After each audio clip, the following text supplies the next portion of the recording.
I went to the boys' dormitory to do the inspection instead of my roommate. The school hunk was lying on the bed, being lazy, and told me to record whatever I liked. So the next day, the notice at the dormitory entrance became popular all over the school. My bed for in dormitory 250 was lying on the bed and couldn't get up no matter what. Cindy, what have you done? When my roommate came to me in a hurry. I had just woken up after a rare 3-hour sleep. What's wrong? Sue handed me her phone with a terrified look on her face. Look for yourself. I took it and saw a picture that was being hotly discussed on the confession wall. On the blackboard in the boys' dormitory. Yesterday's dormitory inspection results were written. Dormitory 203 was in good condition. Dormitory 207 had a strange smell. Etc. The most eye-catching one was the last one. My bed for in dormitory 250 was lying on the bed. Changed several postures, but couldn't get hard. There were already hundreds of comments below. I'm fucking dying of laughter, ha ha ha ha ha. Spread the word. Mike can't get hard, ha ha ha ha. I want to know who is this talented person. Stop laughing. Mike hasn't even slept. He has been staring at his phone for a long time. After staring for a few seconds, I slowly realized that this talented person seemed to be me. But there was a reason for this. Sue was the head of the school's health department. Yesterday was a large-scale school-wide health inspection. For the dormitory inspection, everyone was required to get out of bed. She didn't have enough manpower, so I helped her inspect one floor. When I inspected dormitory 250, there was only one person inside, still sleeping under the quilt. To be honest, I also hated dormitory inspections.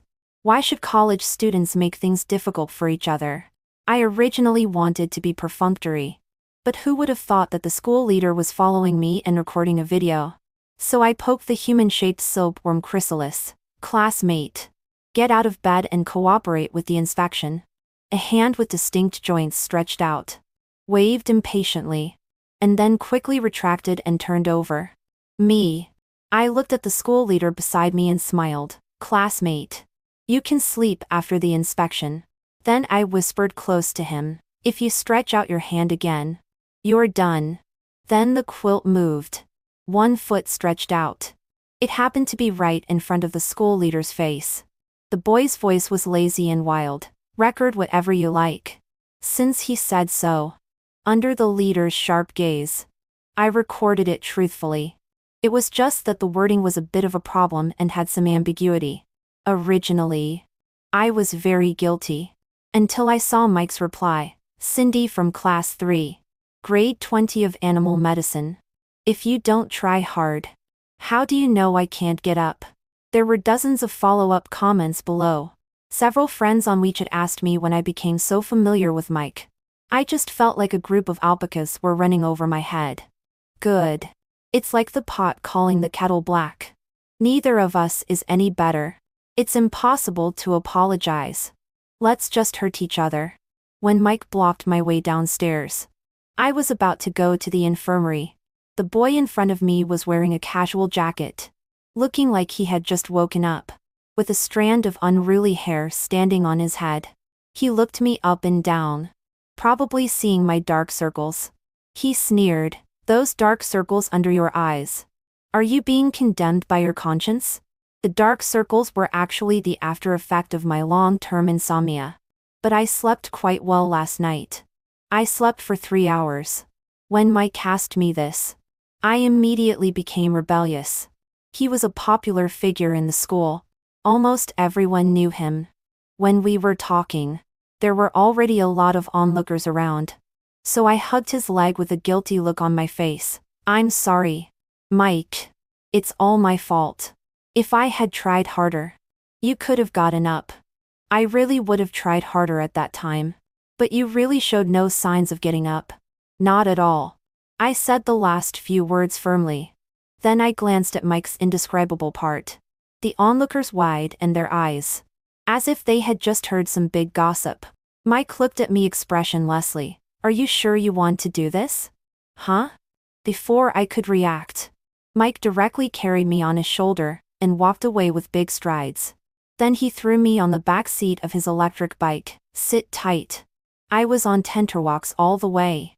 And unexpectedly, I fell asleep. Yes. It was very magical. I have severe insomnia, and it's extremely difficult for me to fall asleep normally. But now, on the bumpy back seat of the electric bike, leaning against Mike's back, I fell asleep and had a hazy dream about the big chicken legs in the cafeteria. 20 minutes later, looking at the saliva mark on Mike's back, I was lost in thought. My fault. Mike rubbed his forehead and walked into the infirmary. What did he bring me to the infirmary for? Could it be that he knew I was coming and deliberately sent me here? I followed him in, completely confused. The school doctor was stunned when he saw us. Do you two know each other? Mike and I stared at each other. What? The school doctor pointed at Mike and said to me, he is the student with narcolepsy that I told you about last time. Then he pointed at me. She is the one with insomnia. You two are regular visitors to my school infirmary. Your conditions are miraculously complementary. I've wanted to introduce you to each other for a long time. How have your conditions been recently? Mike gave me a complicated look and said, I've been very energetic until now today. The school doctor was very surprised. Rare. Do you know the reason? Mike, the only difference from before is that she came to inspect my dormitory yesterday. Mike pointed at me, and I said blankly, to be honest, I had been insomnia for more than 10 days. After the dormitory inspection yesterday, I fell asleep. And I also fell asleep on your electric bike just now. The only difference from before is that I have been in contact with you. After saying that, we looked at each other and both fell silent. Obviously, we both realized a problem. Could it be that our conditions were so serious that they had already affected each other's magnetic fields? To test this hypothesis, Mike and I made an appointment not to meet for 3 days. So I had insomnia for 3 days. If I had never seen the light, I could still endure the darkness. After having those 2 good sleeps 3 days ago, Mike was like an addiction to me now. On Wednesday morning, I climbed out of bed with darker circles under my eyes than a panda. Sue asked casually, Cindy, why are you getting up so early? To find Mike to sleep. Sue was so shocked that her powder puff fell. What? I had already put on my shoes and rushed out of the dormitory door. Damn it. Mike. Come and sleep with me. Woo woo woo. I had never run this fast even for the 800-meter race. As a result, I ran to the downstairs of Mike's dormitory and sent him a message. But there was no reply for a long time. This guy couldn't be sleeping again. I crouched at the entrance of the boys' dormitory with dark circles under my eyes and a resentful look on my face, waiting for him. People passing by all took an extra look at me until a boy said, huh? In confusion, I looked up, and he seemed to understand. Are you here to find Mike? I nodded quickly. But Mike has gone to the infirmary. Huh? He was sleepy while riding his bike this morning and crashed into the flower bed in front of the library. It took 10 minutes for someone to find him because he was unconscious. No, he was asleep. I didn't understand, but I was greatly shocked. Is it so easy for people with narcolepsy to fall asleep? Woo woo. Share some of your illness with me. Okay? 5. Without further ado, I turned around and rushed to the school infirmary. Mike was sitting on the bed with his eyes half open, looking at the bright sunshine outside the window, with a numb and somewhat hopeless expression on his face. He looked like he was about to ascend to immortality in the next second. I grabbed his sleeve. He turned his head and met my sleepy eyes full of red blood. My voice was full of longing. Let me sleep. Mike. He silently took out his phone. Hello. 110. Aha, I really want to sleep. I grabbed my hair and started howling. Do you understand? Lying on the bed, my body is extremely tired, but my mind is ridiculously awake. Do you understand that despair? You don't understand. Woo woo. Mike had a complicated expression. Then do you understand the pain of falling asleep during an exam and failing the course for 2 consecutive years? We looked at each other in silence. Silence speaks louder than words at this moment. Mike and I reached an agreement. As long as we were free, we would be together. If the contact was really effective for both of our conditions, we would then find the reasons and solutions. A week passed, and we discovered several rules. The longer the contact time, the better the effect on the conditions. For example, if we were in contact for 1 hour today, I could sleep for 2 hours at night, and Mike could stay awake for 3 hours without feeling sleepy. The closer the contact, the better the effect would also be. After listening to our words, the school doctor exclaimed it was a medical miracle. Promise me that you will get along well. My doctoral thesis depends on you. I also thought that we would live happily ever after. Oh no. Cooperate like this forever. But on the 9th day, an accident occurred. 6 logically speaking, the contact time that day was enough for a good sleep. But at night, I had insomnia again.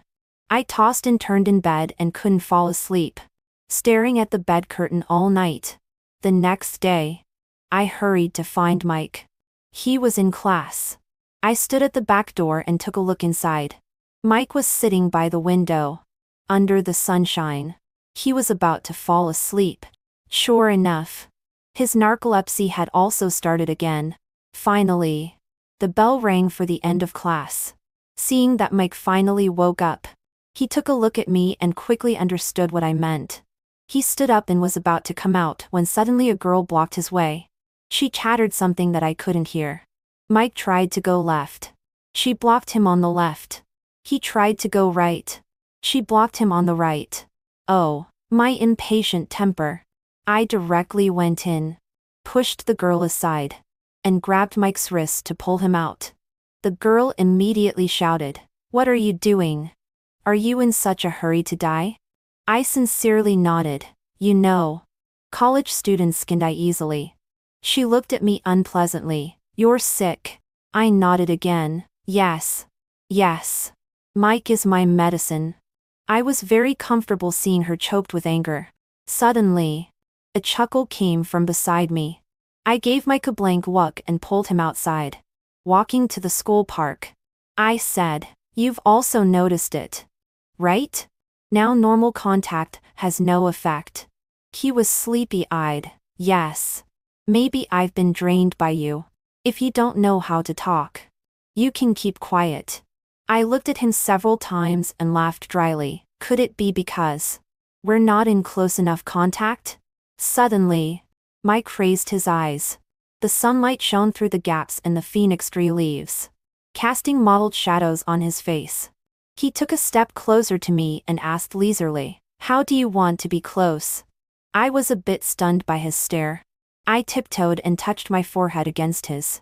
Mike should have been stunned by my bump.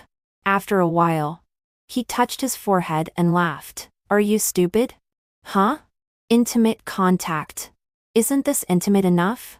Before I could refute, he grabbed my wrist. The next second, I bumped into a warm embrace. Mike's voice rang in my ear. "This is called intimacy." 7. I listened to his heartbeat and said, "Oh. But this is not the time for talking." But a magnetic field needs to be felt with the heart. I really couldn't hold it in, but there are so many people. Mike was stunned and suddenly turned his head. Just on the other side of the bushes behind us, a campus reporter was taking pictures of a row of people. At this moment, they were all looking at us without blinking. The reporter slowly moved the camera and took a picture of us. Even when he walked away, we could still hear his excited voice. "Tomorrow's campus gossip headline will surely be mine." Ha ha ha ha ha. Me. Mike. Sure enough, the next day, a piece of gossip about us was posted on the confession wall. The general content was, because Mike couldn't get hard, his relationship with his girlfriend broke down. Suspected of being drained, he tried hard to salvage the relationship and finally the two hugged affectionately. I really want to meet this writer. Then jump on his head and rip it open to see what junk is inside. I think this matter must be clarified. Mike's reputation was almost ruined. Moreover, the source was my clerical error, so it should be up to me to solve it. So I contacted the person who wrote this gossip to delete it and made an appointment. I was going to call Mike to explain clearly together and let him write a new long clarification article to clear Mike's name. The plan was very good and perfect. But on the day of the appointment, Mike was late. He arrived half an hour later. As soon as he entered the milk tea shop, he walked towards me with big strides, and then stared at me and hurriedly said a sentence. "Can you sleep with me a night?" Me. The campus reporter silently raised the camera. Under my intimidating gaze, he put it down again. Then he picked up the pen, rambling lie. Just like this. This rumor can't be cleared up. Mike said the reason he was in such a hurry was that there was a basketball game between University A and University D tomorrow.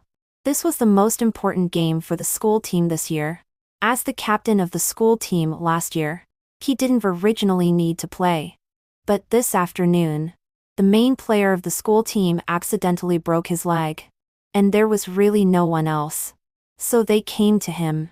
But since this year, his narcolepsy had occurred frequently. And he really didn't dare to play without any guarantee.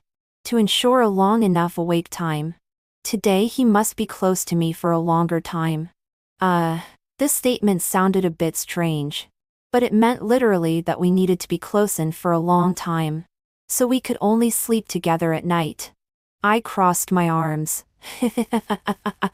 "You're begging me. What benefits can you give me?" Mike said faintly. "A readily available sleeping pill. What are you hesitating about?"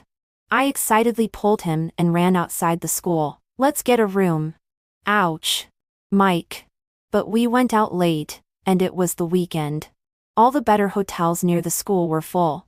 We only found a smaller hotel. It was okay to make do for one night. We both had taken a bath before coming out. So there was no embarrassing bathing part. We could just go to sleep directly. But I couldn't fall asleep. You ask me why? Mike. The school hunk. 1.85 meters tall. With 8-pack ABS. Delicate features. And smelling good. With such a big living person lying beside me. Even a nun couldn't fall asleep. Just then, Mike also had no sleepiness. He turned his head and took a look at me. "Can't fall asleep?" I nodded.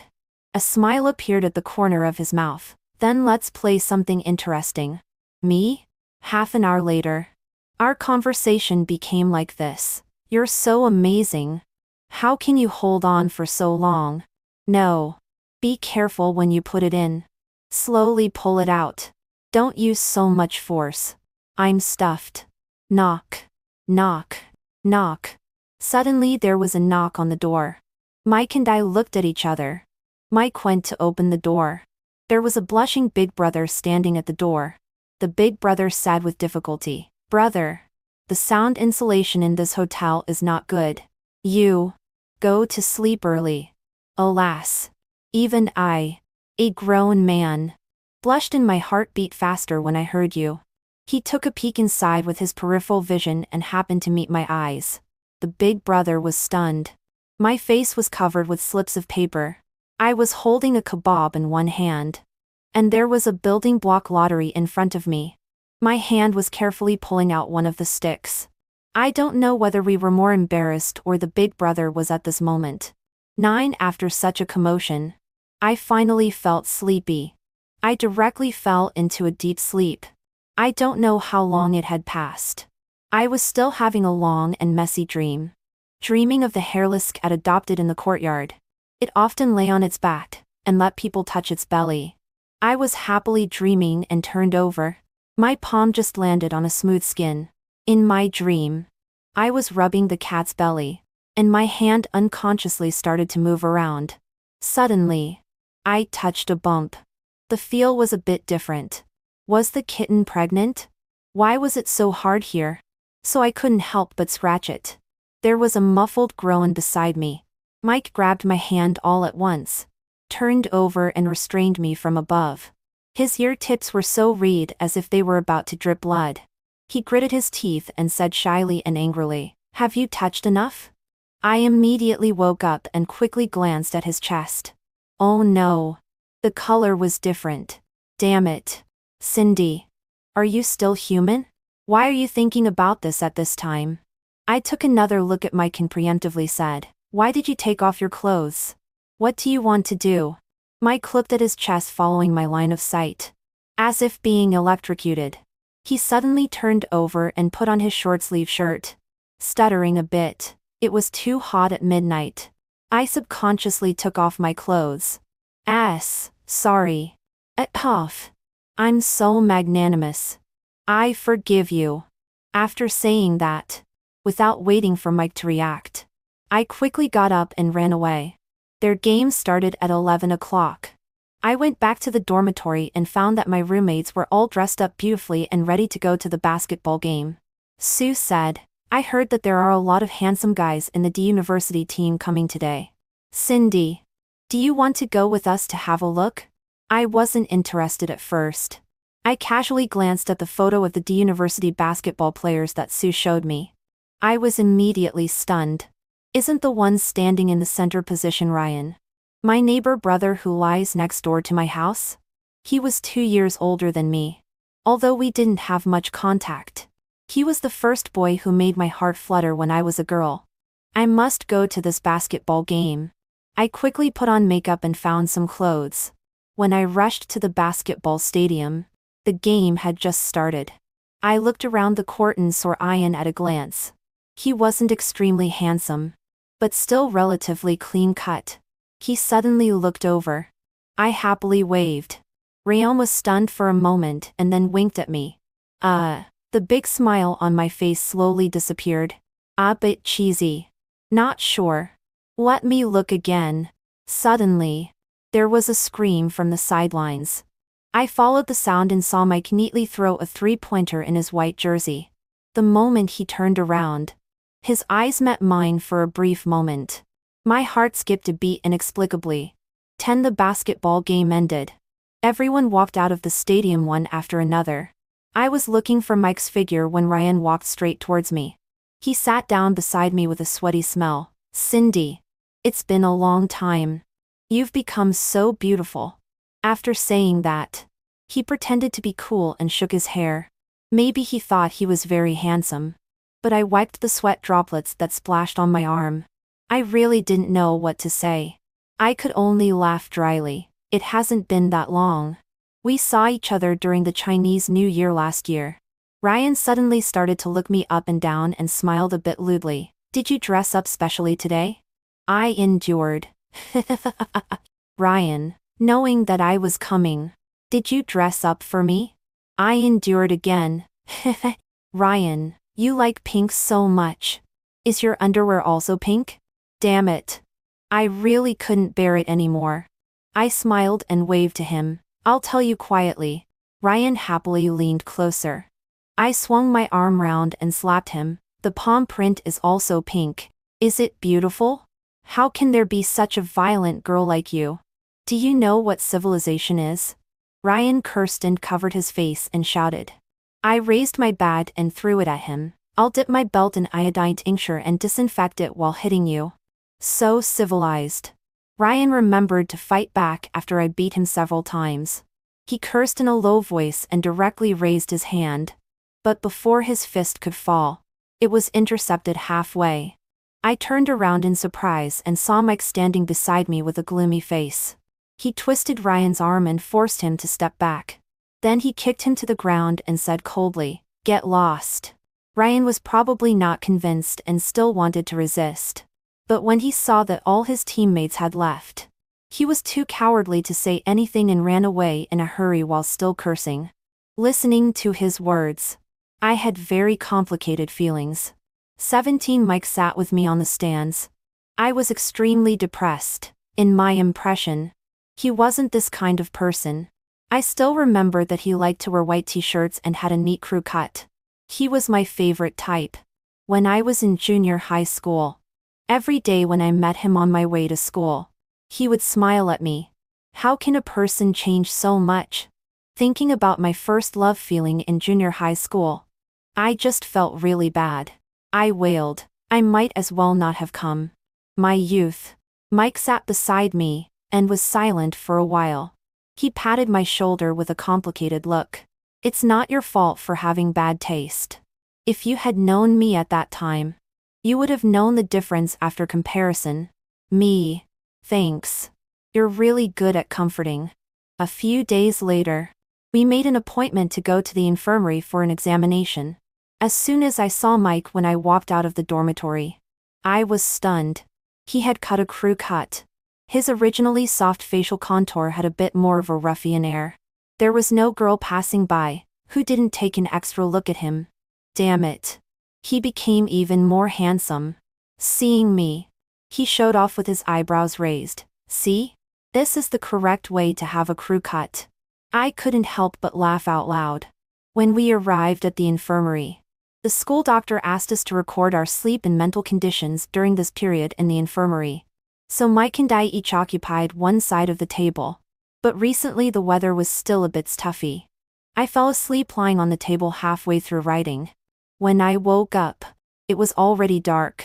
Mike stood by the window with a complicated expression. There is a bad news and an even worse news. Which one do you want to hear first? My heart skipped a beat. I always had a bad premonition. The bad news. Mike, my cell phone is out of battery. What kind of bad news is this? I frowned. Then what is the even worse news? Mike, go out and have a look. I stood up in confusion and walked towards the door of the infirmary. I twisted the doorknob but couldn't open it. Why can't it be opened? Mike, this is the even worse news. While I was sleeping, the door outside the infirmary was locked, and Mike was wearing headphones and playing with his phone while waiting for the school doctor. He didn't hear it either. So at 9 o'clock in the evening, we, a man and a woman, were locked in the small infirmary. I looked at my cell phone that was charging outside and laughed dryly. It's okay. Someone will pass by later, and we can call for help. Besides, there is still a light here. What are we afraid of? Before I finished speaking, the light went out.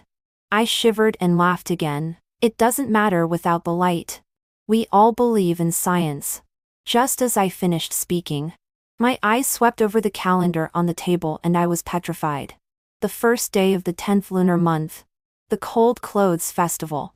One of the 4 major ghost festivals. 12. It would be a lie to say that I wasn't scared. But I was still trying to hold on. Mike sat down by the window and patted the space beside him. Sit. I quickly ran over and sat beside him. There was a wind blowing past my ear. And out of fear, I moved closer to Mike. There was a faint smile on Mike's lips. Are you scared?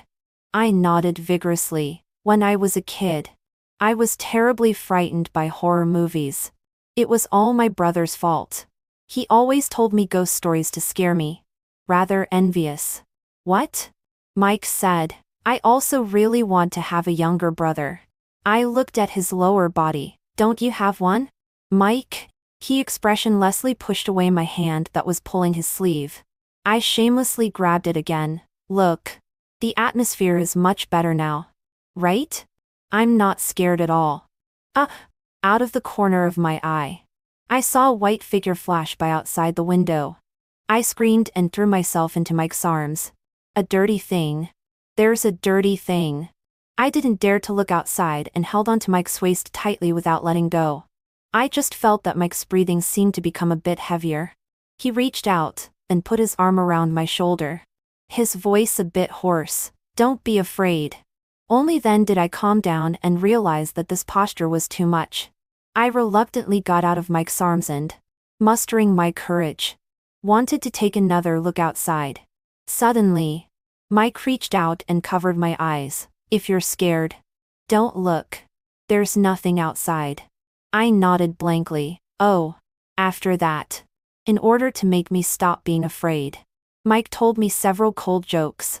In return, I said, do you listen to songs? Mike was stunned. Isn't your phone outside? I said, I'll sing for you. Mike smiled. And then I cleared my throat and took out my best-kept song. 13. We were rescued 2 hours later.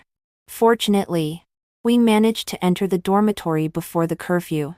I slept until dawn. The next day, Sue, with a terrified look on her face, held her phone and said, "Cindy, don't go to the school infirmary these days at all." I was stunned. "What's wrong?" Sue said mysteriously, "Yesterday was the Cold Clothes Festival. Right? I heard that there was a ghost there." I knew it. The white figure I saw last night wasn't an illusion. The more I thought about it, the more scared I became. I nervously hugged my small quilt. "Tell me more." Sue continued, "Yesterday, the skateboarding club organized a Dare to be Bold challenge. When a girl skated to the school infirmary area, she heard a scream. Very miserable. Not long after that, they heard a song.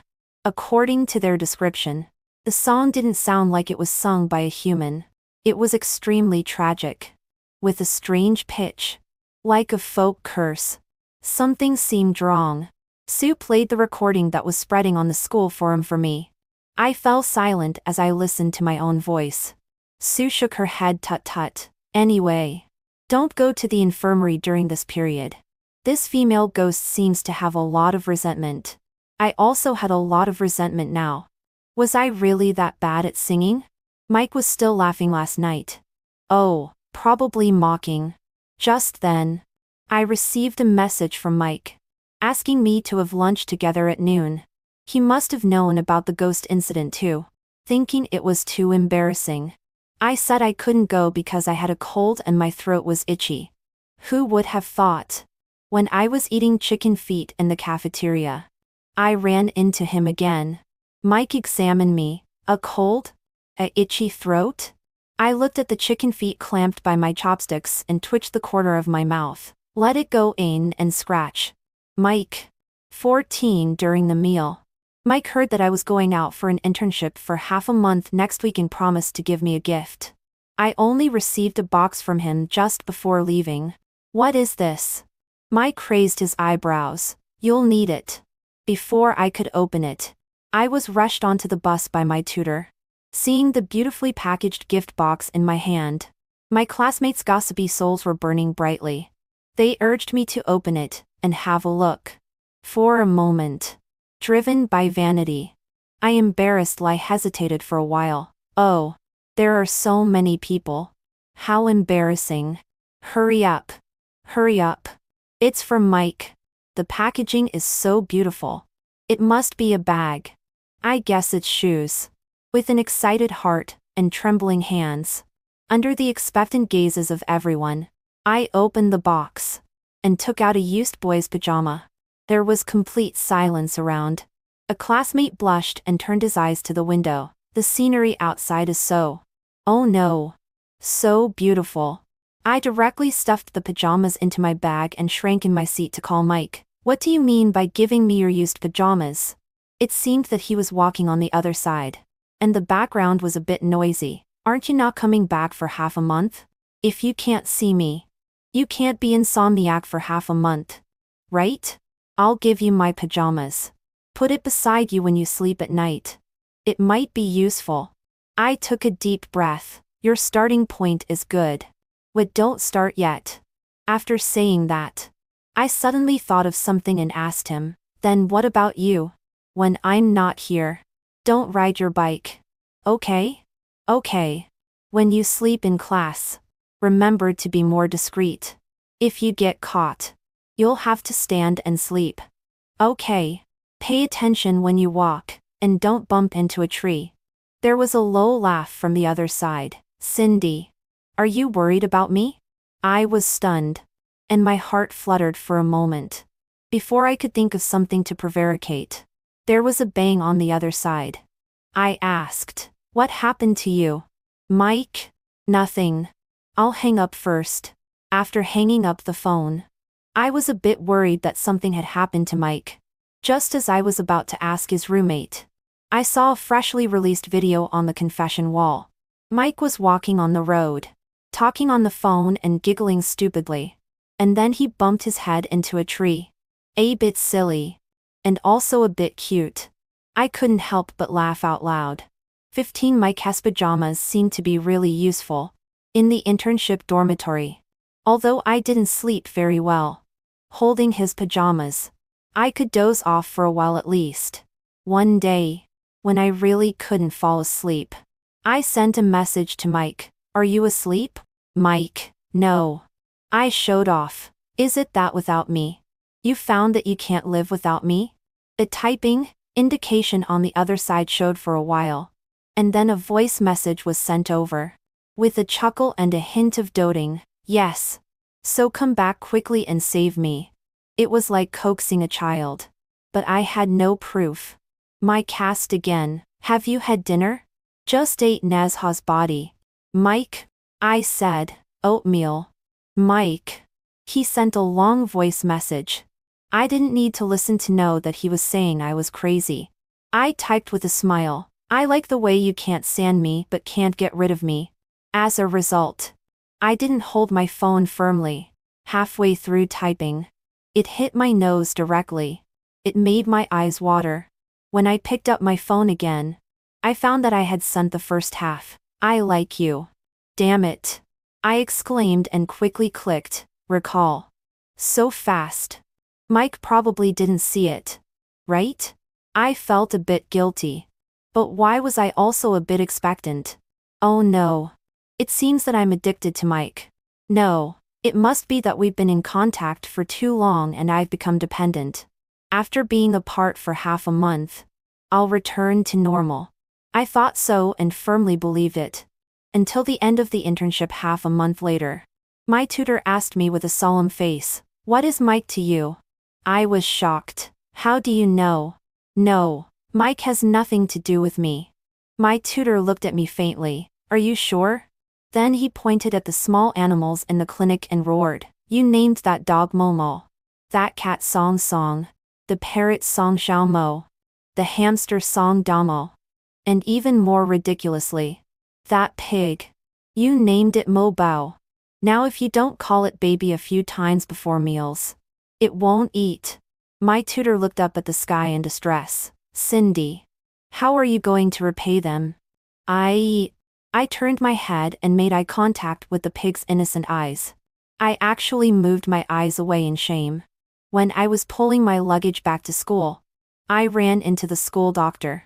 She looked me up and down and smiled. You look quite energetic. Are you okay too? I was stunned. Too? The school doctor's sister nodded. Yes. Mike also received treatment in the hospital before. During the time you were away. His daily routine has become normal.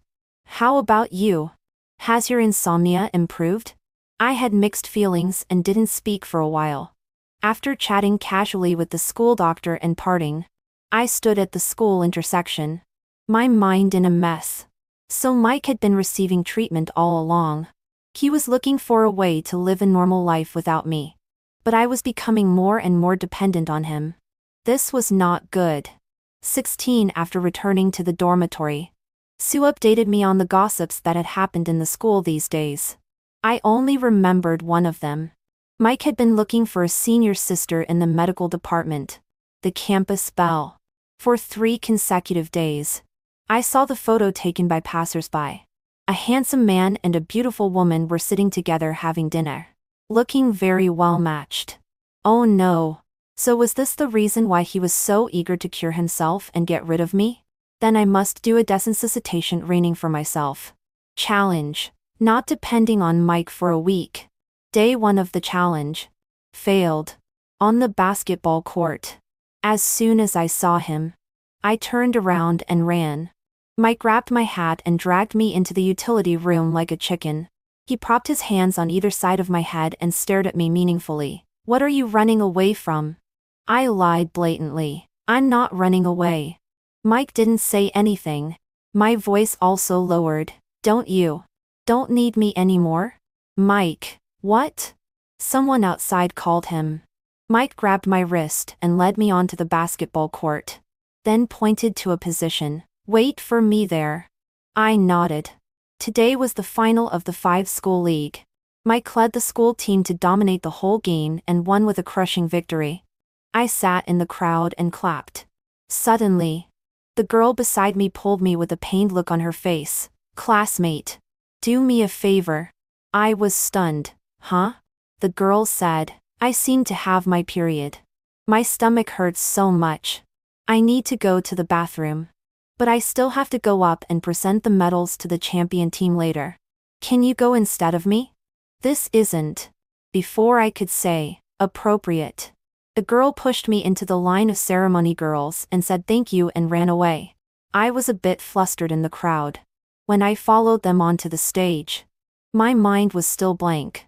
Mike, as the captain, stood on the podium. When he saw me, a flash of surprise showed in his eyes. And then he was full of tenderness. I picked up the gold medal and gestured to put it around his neck. Because I was too short. I couldn't reach even when I tiptoed. A bit embarrassed. I gritted my teeth. Lower your head. Mike, okay. Seeing him bend down, I tiptoed with the gold medal in my hand. The moment the string was hung around his neck, Mike gently kissed me on the cheek. I was stunned, looking up and meeting Mike's evasive eyes. My mind went blank for a moment. And then I fled in a hurry. 17 at night. I lay in bed, as energetic as if I had taken stimulants. At 11 o'clock, I made a call to Mike. I need to add something to what I said during the day. Mike's voice sounded a bit nervous. What? I said seriously, you don't need me. And I don't need you either. There was no response from the other side for a long time. After a while, Mike said through gritted teeth, think it through before you speak. What I mean is, I interrupted him. It seems that our magnetic field has lost its effect. I haven't been able to fall asleep until now. Mike, why? I cleared my throat, because as soon as I close my eyes, all I can see is you. Mike, you should be responsible. I'm insomniac now because of you.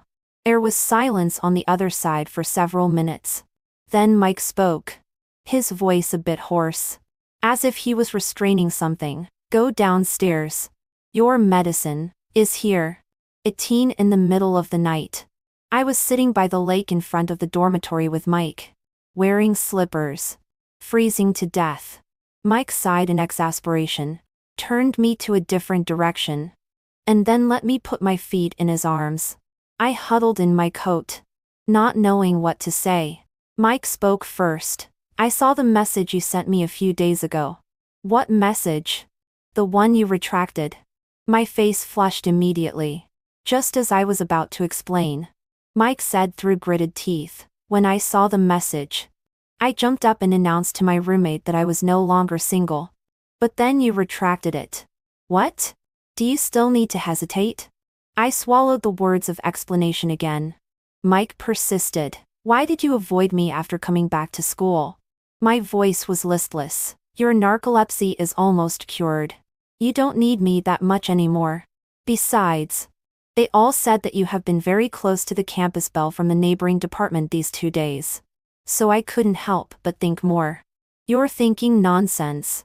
We were having a normal conversation. Why did he scold me? Mike seemed more aggrieved than me. That senior sister has a lot of research on insomnia. I just asked her about insomnia. Huh?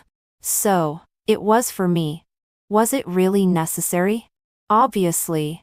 We could solve the problem by being together every day. Why did Mike look for a way to cure both of us? Mike said, because I hoped that even without me, you can have a good sleep every day. I was distracted for a moment looking into Mike's eyes. But he touched his crew cut and said with his eyebrows raised, I have a crew cut now and white t-shirts are ready in my wardrobe. Can I be your type now? I directly kissed him. You already are. 19. Several years later, during the new student enrollment season, one day, I accidentally browsed the A University forum and saw that long-lasting picture again. Mike on bed for in dormitory 250 was lying on the bed. Changed several postures, but couldn't get hard. I took a look at Mike, who was sleeping soundly beside me, and thought he was really wronged. The rumor started because of me. So let me end it. So I left a comment. This is a rumor busting. Mike is not only capable, but very capable. My phone rang several times in a row. Someone must have replied. I put down my phone without looking at any of the replies. I turned over and hugged Mike Sate Pack ABS. My back hurts. Time to sleep.